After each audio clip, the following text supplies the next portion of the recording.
Happy Tuesday, all you minties. This is the Uncanny Omar from Near Mint Condition, the home of collected editions. And today, I'm going to be doing an advanced overview of all these collected editions coming out from Marvel this week. So, let's get started.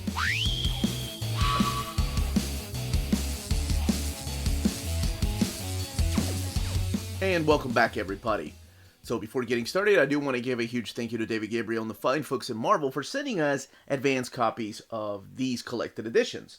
All of these books are due out in the direct market and book market on August 2nd or 3rd, depending on where you get your books. What we have here is a variety of collected editions. We have a graphic novel, Mighty Marvel Masterworks, complete collection trade paperbacks, and some epic collections. So we got a lot to talk about. As always, in the description I put the timestamps where you can find each one of these books.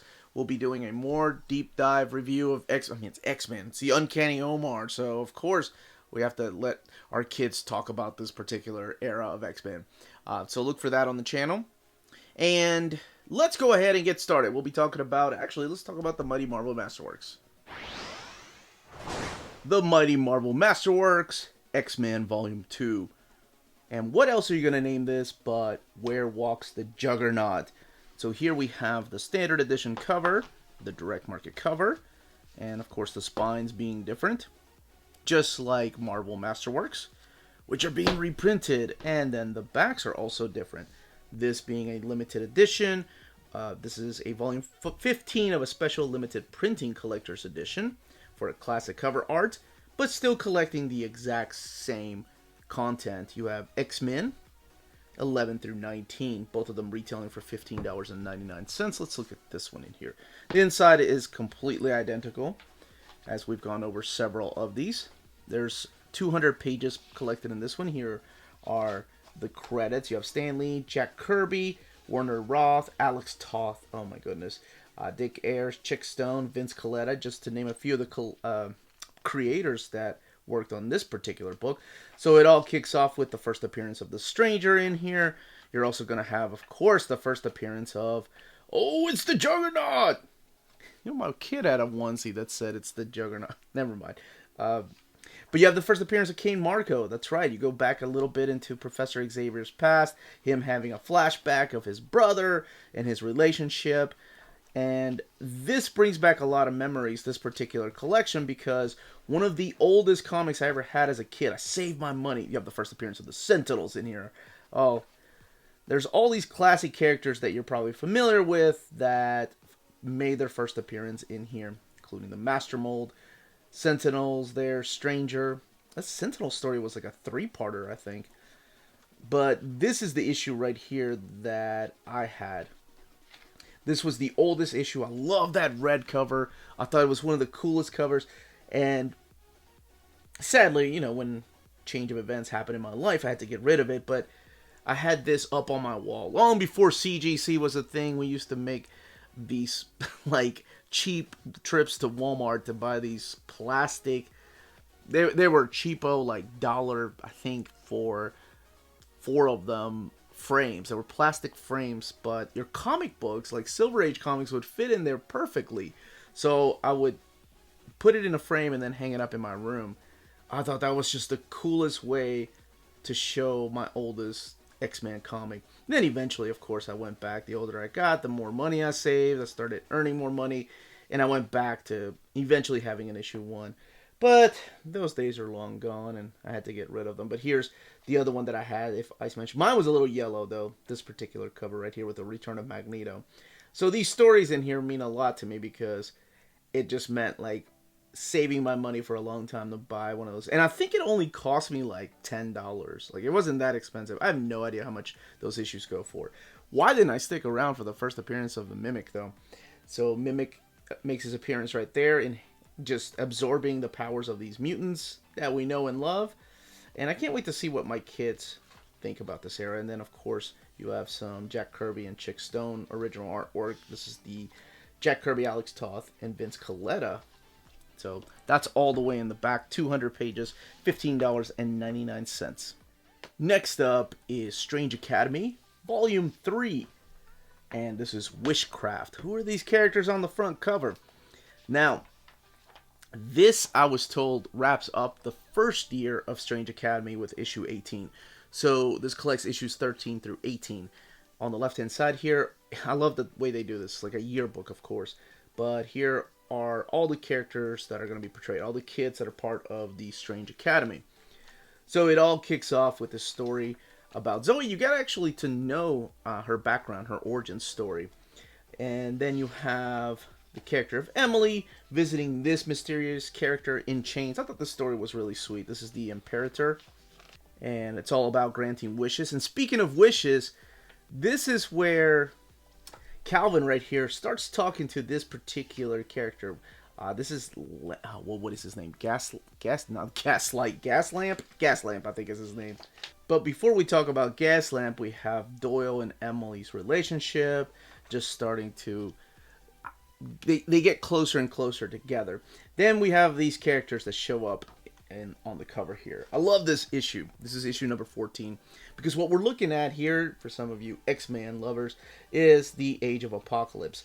So Dr. Voodoo is telling them about the different timelines and how you can actually do time travel. So of course, one of the kids, Doyle, decides to go a little bit into the future and check out what is going on. And this is where he finds out that things don't turn out the best for him and Emily. Even though their relationship is growing in present time, in the future, he sees something that breaks them apart. You can find out for yourself what that is.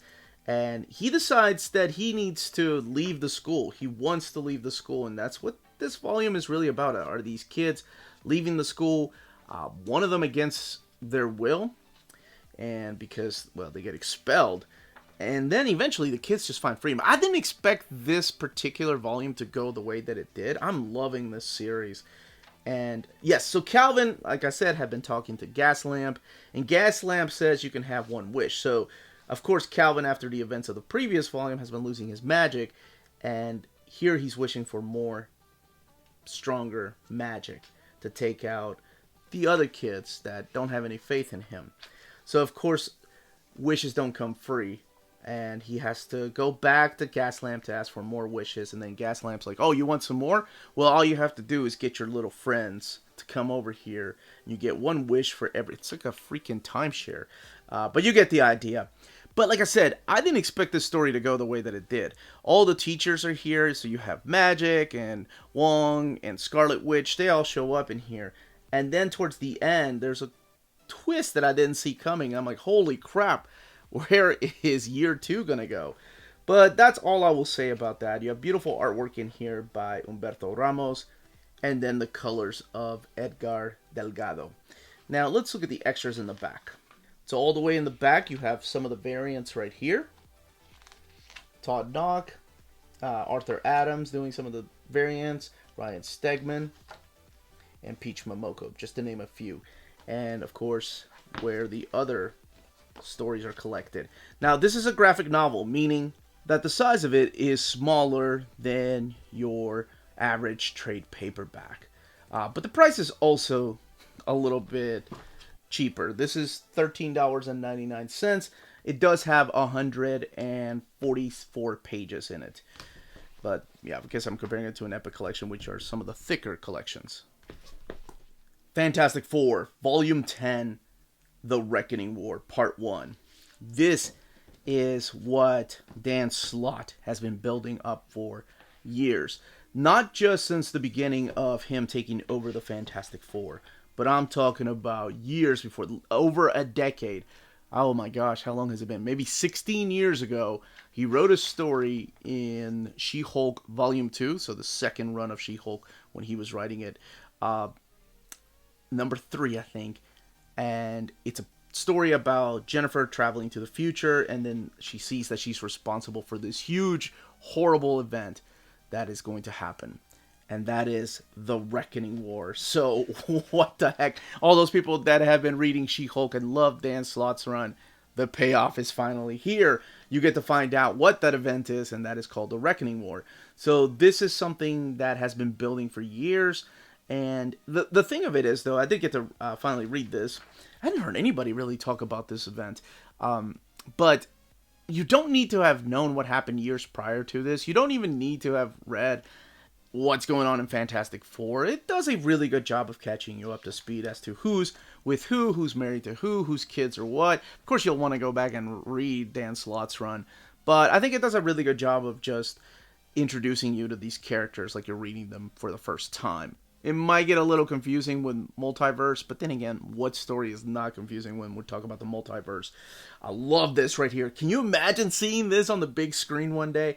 Fantastic Four, X-Men, Avengers, assemble. Oh my gosh, I got goosebumps, which I guess I still do. That's good, right? I'm 44 years old and I still goosebumps over reading comics. That's freaking awesome. Of course, it should be an X-Men that's leading them, but whatever. Anyway, so we have Fantastic Four, The Reckoning War Alpha, Fantastic Four 40 through 42, and then the Watcher. There's a Watcher, what if? What if the Watcher had not intervened? I thought that was an interesting story, which we'll look at here in a little bit. You have Carlos Pacheco supplying the artwork here towards the beginning of The Reckoning War Alpha. And then, in the main issues, you have Rachel Stott drawing this art. And her art is very reminiscent of Paco Medina. I actually think it's really close to his artwork. There for a few minutes when I was reading this, I thought it was him until I looked at the credits, and it's actually Rachel that's drawing it.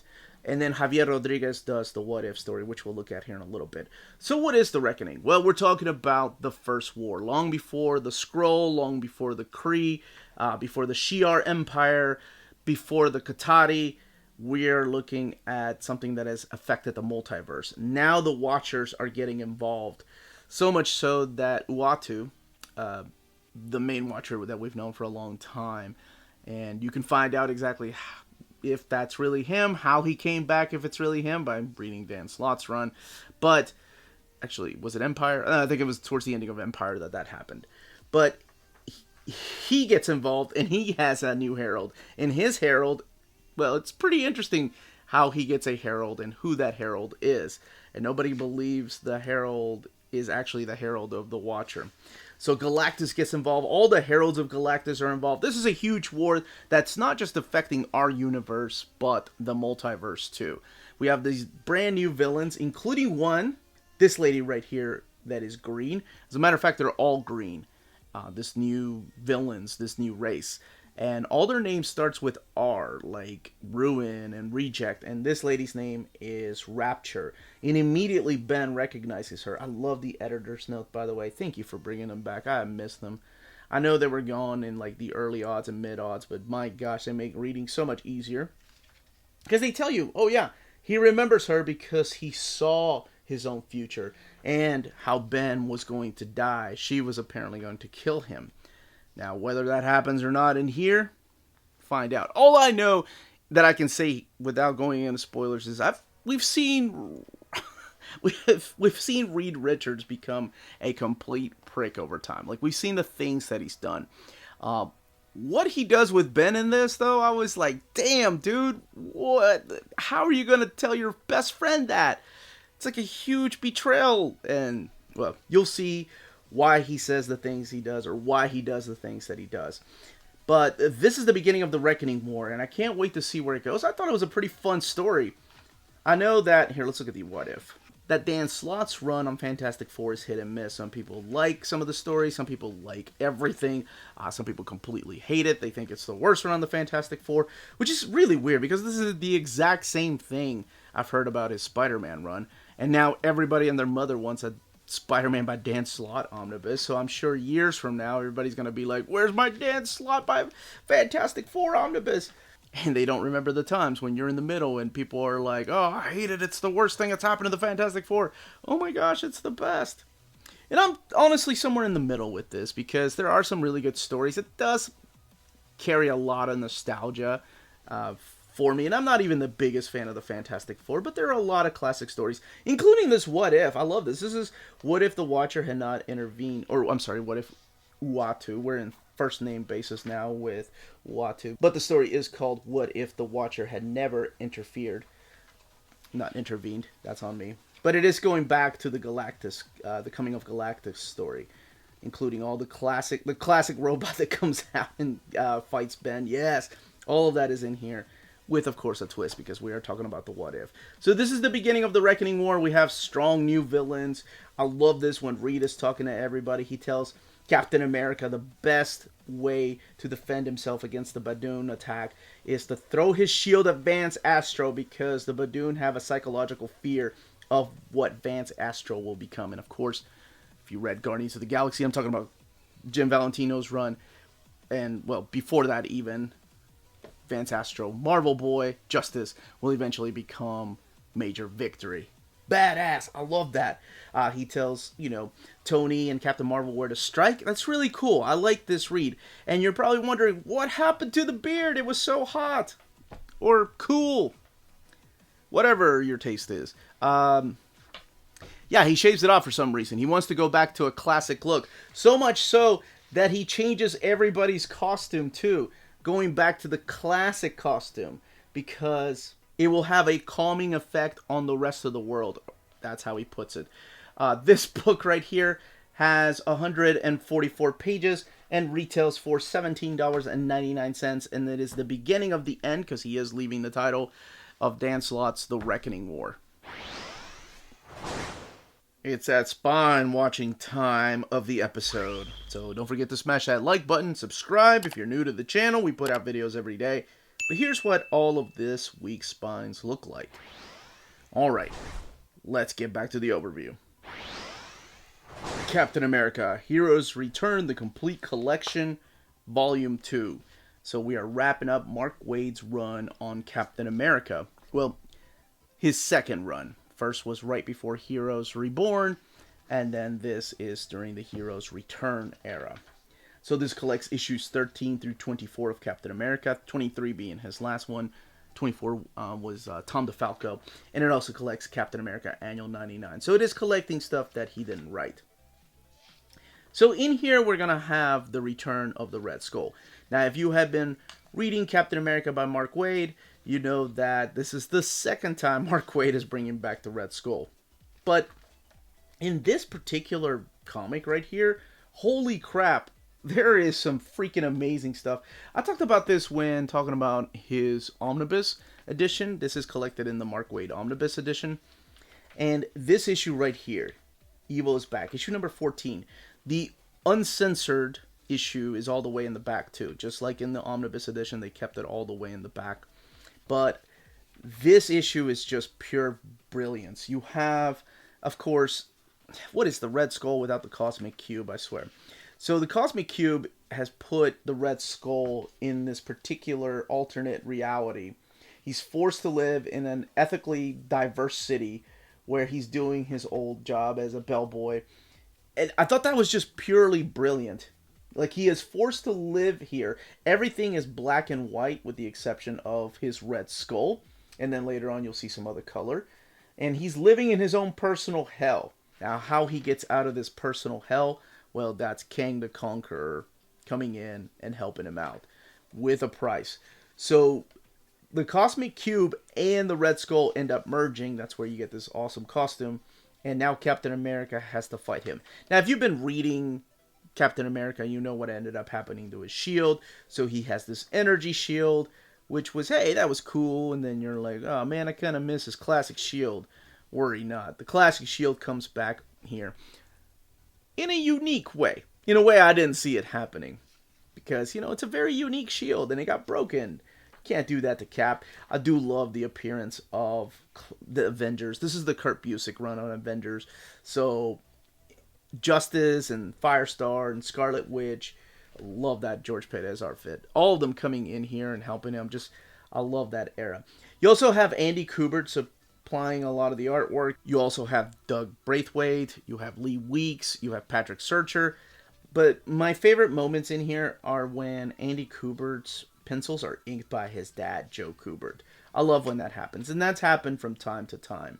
And don't get me wrong, I love Jesse Delperdang's inks on Andy Kubert. As a matter of fact, they make him look so freaking awesome.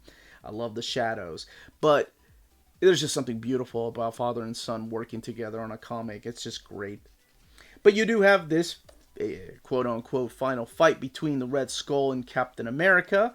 And then we have this particular villain take Captain America to the 31st century So who is this villain, and what kind of hope does Captain America give the future? Now, yeah, look at that badass artwork by Andy Kubert. He is freaking great. Now, eventually, of course, he leaves the book, and you have Patrick Searcher come in and finish out Mark Waid's run on Captain America. And here's some of the annual stuff. And then this is his final issue, I believe, right before Tom DeFalco with issue 24, Crossbones and the Absorbing Man. Now, this, again, was collected in the omnibus. It's, I think, all the way in the very back of the Dan Jurgens omnibus, because it was left out of the Mark Waid omnibus. And then all the way here in the back is Captain America number 14. This is the uncensored, and they do explain why. It's before publication, the original version of Mark Waid's story of Captain America number 14 was deemed potentially offensive and partly rewritten and re-edited prior to seeing print. Presented here is the original unpublished version of the issue. So what's really been edited is, I think there's one picture, and then most of the dialogue is what's been edited. You go from dialogue talking about how evil Hitler is to dialogue that the Red Skull would say. I'm in a hotel when a man of intense charisma and power does something no one has ever done. He acknowledges me. So it's that twist on the dialogue that you'll see through here.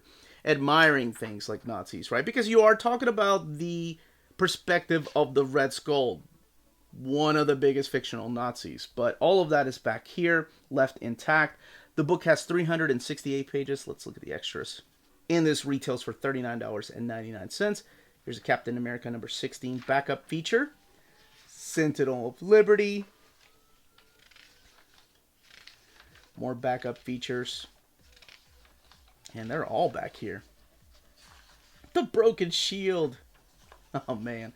And how he gets that shield restored is hokey, but I think it worked with me. And then, oh my gosh, some original artwork here by Andy Kubert. I always wondered out there, you know, if you are Andy Kubert, Joe Kubert, or Adam Kubert, who your favorite Kubert is. I think for me, because Wolverine and I don't know, 80s, 90s kid, I think I always liked Adam. It wasn't until years later that I learned to appreciate and love Joe Kubert's artwork. But this is Captain America Heroes Return, the Complete Collection, Volume 2, finally coming out.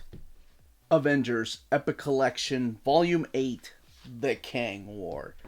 Love that they went with that title. This has been previously collected before, and I can finally get rid of them in a trade paperback, Celestial Madonna, and The Coming of the Beast, this Marvel Premiere hardcover.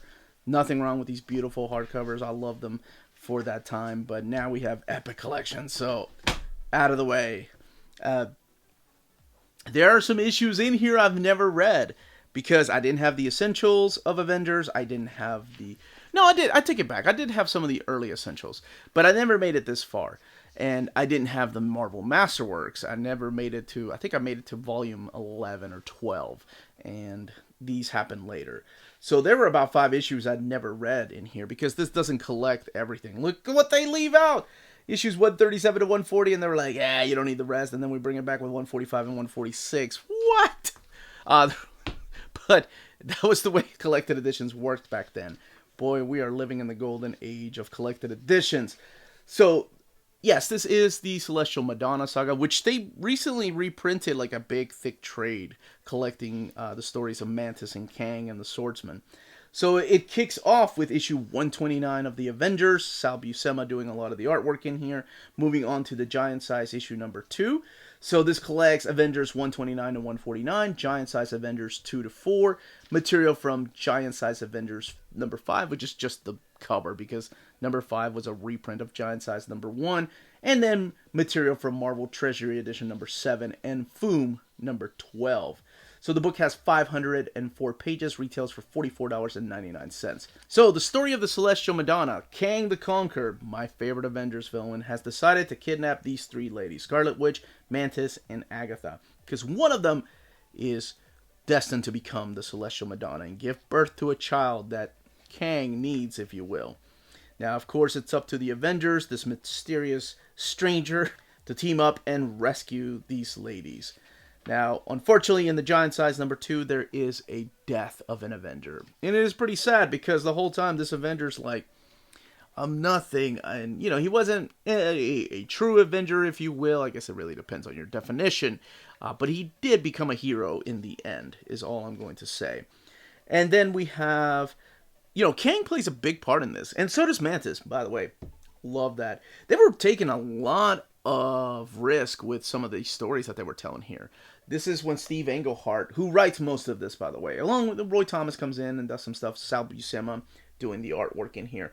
But they were taking a lot of risks back then. Not just with the characters, but also the narrative approach. And it's an example, I think, with the 70s of taking these characters and making them more real, making it a little more relatable. I love this right here. This is when Kang starts resurrecting the dead by going through different timelines. But then this is when you start aging these characters because he goes back to 1964 to get Wonder Man out, the original Human Torch, Midnight, and you have the Ghost, and you have Frankenstein, Baron Zemo, all of them, the Legion of the Unliving, to go and fight the Avengers. And that leads into issue 132, the Kang War 2. So Kang plays a big role in a lot of this. There's also, at the ending of the Giant Size issue, a wedding. And of course, most of you probably know. But it's a double wedding. It's not just the wedding of Vision and Scarlet Witch. It's the wedding of another couple. But you can find out for yourself who that is. And this is really what gets started the whole, okay, who is Kang the Conqueror? Are we talking about Rama-Tut and Mortis? And a lot of those questions get, well, complicated, if you will. Some of it has been retconned. Other stuff is still there as part of Kang's origin. It can get rather confusing. You have Dormammu now taking Scarlet Witch. By the way, this is when Scarlet Witch and Agatha become kind of close, and she starts training her in the dark arts. You have Moondragon appear more and more and become a bigger part of the Avengers. And eventually, you have other Avengers join the team. So the team is changing. You have the Beast come on board, Yellow Jacket, and like I said, Moondragon. You have the return of Hellcat in this, but she's not the only one that makes a return, because you have the Squadron Supreme. I know it says Squadron Sinister, but this is the Squadron Supreme. And this is when George Paytas takes over the book, and for years George Paytas stayed on Avengers, off and on, of course. He didn't draw every single issue, but he, between this and Kurt Busiek's run on Avengers, he drew about 50 plus issues of Avengers. And this is his early stuff. So there we have the return of Hellcat, and you can find out for yourself all about Patsy Walker and her confusing story arc, and how long the Squadron Supreme stays on this realm. All of it drawn by George Paytas with beautiful artwork. None of this stuff has been collected in omnibus format outside of the Squadron Supreme stuff, because this would be in Avengers Omnibus Volume 5. So this is stuff that's past Avengers Omnibus Volume 4. So if you're a completist, you need this and the Avengers War. Or I'm sorry, Avengers Defenders War. You do need both of these volumes. And here's some extras all the way in the back. As well as house ads, stuff from Foom. And then you have Marvel Treasury Edition number 7 right there. And some back covers. Wow. It's a Dave Cockrum back cover. More house ads. I love this cover right here.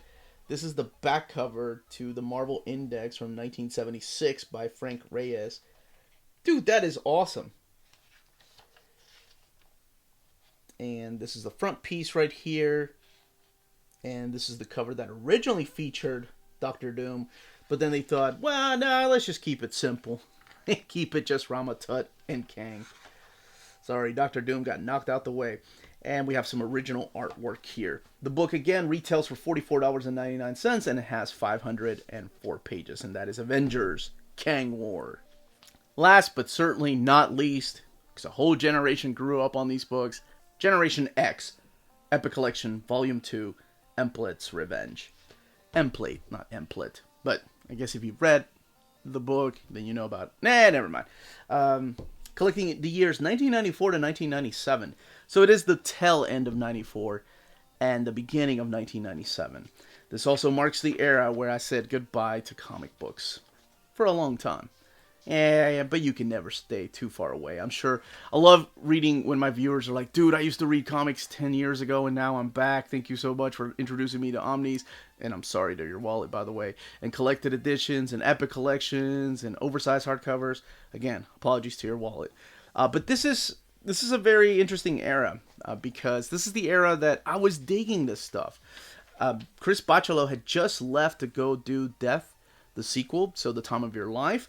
So he was gone for a number of months, and then you had artists like Tom Grumet and Val Semeiks step in and do some of the fill-in artwork. So we kick it off with Generation X Annual Number 95, which is our introduction to this character that has been appearing since issue number 3, and we saw him in the Ashcan, and that is Mondo. But not just Mondo, we also get to meet Cordelia, the same girl that appeared with him in issue number 3, and how they have ties to the mansion and how he eventually joins Generation X.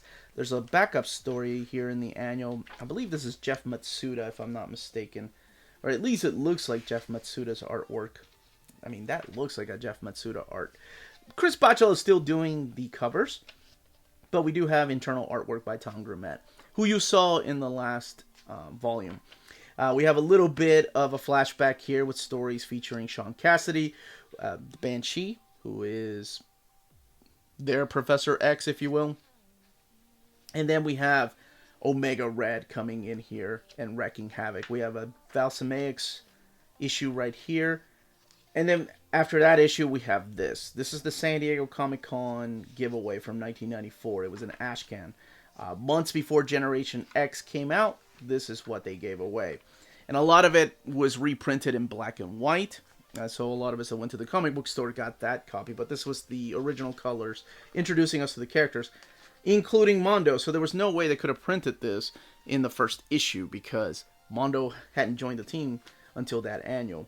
And Mondo himself is an interesting character. Yes, secrets, and those get revealed a little bit later. It'll be in the next volume.